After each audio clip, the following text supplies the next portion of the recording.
राधेस kitchen मध्ये तुमचं स्वागत आहे मित्रांनो। आज बनवणार आहे आपण नाश्त्यासाठी उपमा।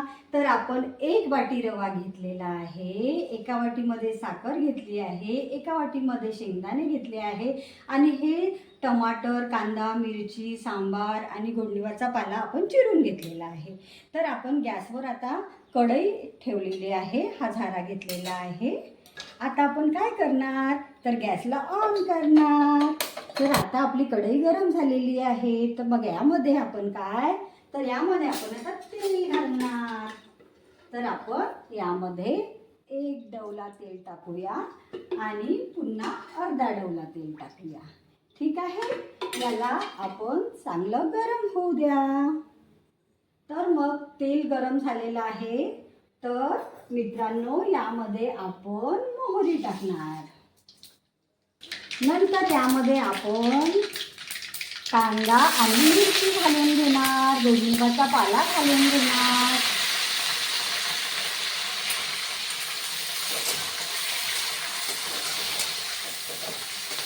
मग यामध्ये टमाटर सुद्धा घालून घेणार।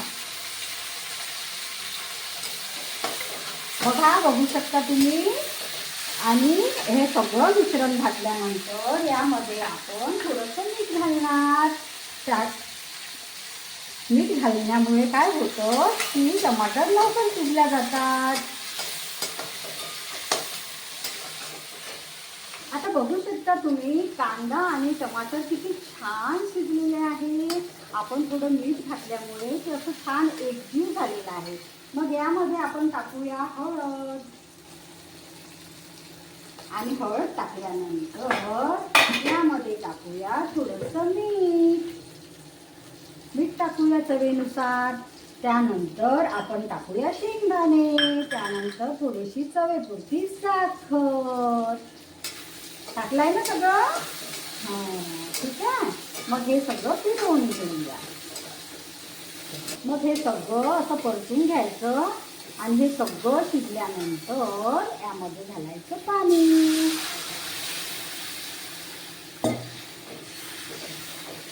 ह्या पाण्याला उकळी येऊ द्यायची। पाण्याला उकळी आलेली आहे। आता रवा याच्यामध्ये टाकून द्यायचा आहे।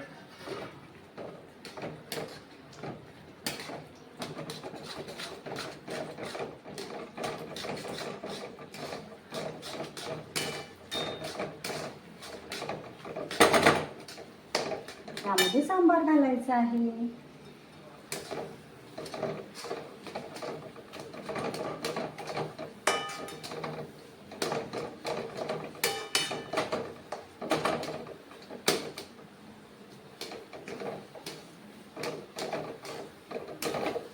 मग याला आपण 5 मिनिटासाठी असंच झाकून ठेवूया। आता बघूया 5 मिनिटं झाकून ठेवल्यानंतर यामध्ये किती छान वाफ निघालेली आहे आणि हा आपला उपमा तयार आहे। छान मस्त मोकळा मोकळा, किती छान दिसायला पण किती मस्त दिसून आलाय, बघू शकता तुम्ही। आता आपण नाश्त्यासाठी देऊया, बघू शकता।